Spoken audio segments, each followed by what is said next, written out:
അത് ഇപ്പൊ പറയാൻ പറ്റാത്തൊരവസ്ഥയിലാണ്. ആർക്കാണ് അത്രയും ഒരു കടുത്ത മത്സരമാണോ മണലൂരില്? മത്സരം കടുത്ത മത്സരം തന്നെയാ. മുൻതൂക്കം ആർക്കെങ്കിലുണ്ടോ, നിങ്ങൾ കാണുന്നുണ്ടോ? നമുക്ക് അതിനൊരു രാഷ്ട്രീയമായിട്ട് അറിയില്ല. വികസനത്തെ കുറിച്ച് പറയുകയാണെങ്കിൽ അവരെ MLA വീടിൻ്റെ അവിടേക്ക് പോണ റോഡും കൂടി മോശമെന്ന് പറഞ്ഞു കേട്ടു. പിന്നെ കടുത്ത മത്സരമാണ്. ഇതിൽ എല്ലാവരും അവകാശപ്പെടുന്നുണ്ട് ഞങ്ങൾ ജയിക്കും എല്ലാവരും വർക്ക് ചെയ്യണത്. അത് എല്ലാ വിഭാഗവും അത് അവകാശപ്പെട്ടാണ് പോണത്. നല്ല വർക്ക് എല്ലാവരും നടത്തിയിട്ടുണ്ട്. അതിലിപ്പോൾ എന്താ റിസൾട്ട് എന്ന് പറയാൻ പറ്റില്ല. മണലൂരിൽ രവീന്ദ്രൻ മാഷായിരിക്കില്ലേ? ജനസാധ്യത TN പ്രതാപനാണ്. TN പ്രതാപൻ സാർ വന്നു കഴിഞ്ഞാൽ മാറ്റങ്ങൾ വരുന്ന പ്രതീക്ഷിക്കുന്നു.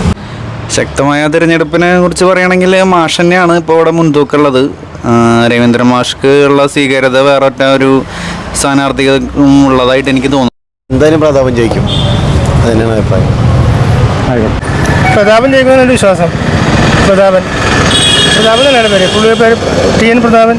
പുള്ളി ജയിക്കുന്നതിൻ്റെ വിശ്വാസം. ഇനിയിപ്പോൾ എങ്ങനെയാണ് ലൈൻ എന്ന് പറയുക, രാഷ്ട്രീയം എന്ന് പറഞ്ഞ സാധനം നമ്മൾ വിചാരിച്ച പോലെ ആവില്ല കാര്യങ്ങളെ. ആവശ്യം 2-3 വർഷം റോഡ് പണിയായിട്ട് ഇവിടെ ഇട്ടു, പണി തീർക്കാതെ. ഞാൻ കുറേ കഷ്ടം പോയി തൃശ്ശൂരിട്ട് കുന്നോളം വെയിൽ പോയിരുന്ന ആളാണ് ഞാൻ കുറേ വഴി വളർന്നിട്ടാണ് വരും പോക്ക് ചെയ്യുന്നത്. പക്ഷേ റോഡ് ഇത്രയും കാലം നീട്ടിപ്പോകേണ്ടത് കാരണം അവസാനം പൈസ ഉണ്ടായിരുന്നാണ് എൻ്റെ ചോദ്യം. പൈസ ഇല്ലെങ്കിൽ പോട്ടെ, അവസാനം പൈസ ഉണ്ടായി ഇലക്ഷനായിട്ട്. അത് നേരത്തെ കഴിക്കാൻ പറ്റും, ജനങ്ങൾ ഉപയോഗിക്കേണ്ടിയിരുന്നില്ല. എത്ര ദിവസം മണിക്കൂറുകളും ബ്ലോക്കായിരുന്നു തൃശ്ശൂർ റോഡിൽ.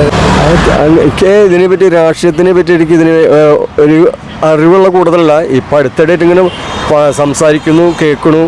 അപ്പം അങ്ങനെ ആലോചിച്ച് നോക്കുമ്പോൾ ഇപ്പോൾ പ്രാവശ്യം രവീന്ദ്രനാഥിനാണ് കിട്ടാൻ ഒരു ചെറിയ തോതിലുള്ളൊരു സാധ്യത.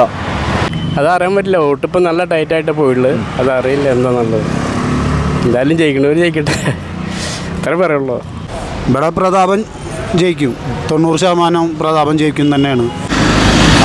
രവീന്ദ്രനാഥ് ജയിക്കുന്നതാണ് എൻ്റെ അഭിപ്രായം. BJP സ്ഥാനാർത്ഥി എന്തെങ്കിലും ചെലവ് ഉണ്ടാക്കും അവിടെ? അവർക്ക് സാധ്യത ഉണ്ടല്ലോ, കാരണം കേന്ദ്രം ഭരിക്കുക.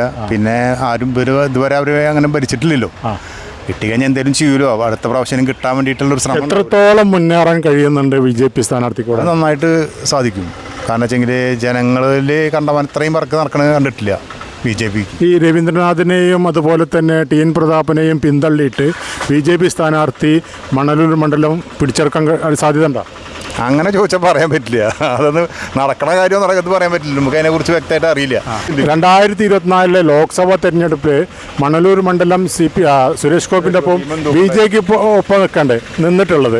അപ്പോൾ ആ സാഹചര്യത്തിൽ മണലൂർ അവർ പറഞ്ഞുകൊണ്ടിരിക്കുന്നത് നമ്മൾക്ക് ജയിക്കാൻ സാധ്യത ഉണ്ട് എന്ന് പറഞ്ഞിട്ട് അവർ വർക്ക് ചെയ്ത് തരുന്നത്. അങ്ങനെ പോകുന്നു. നമ്മൾ മണലൂരിൽ പെട്ടതല്ല, നമ്മൾ കുന്നോളം മണ്ഡലത്തിൽ പെട്ടതാണ്.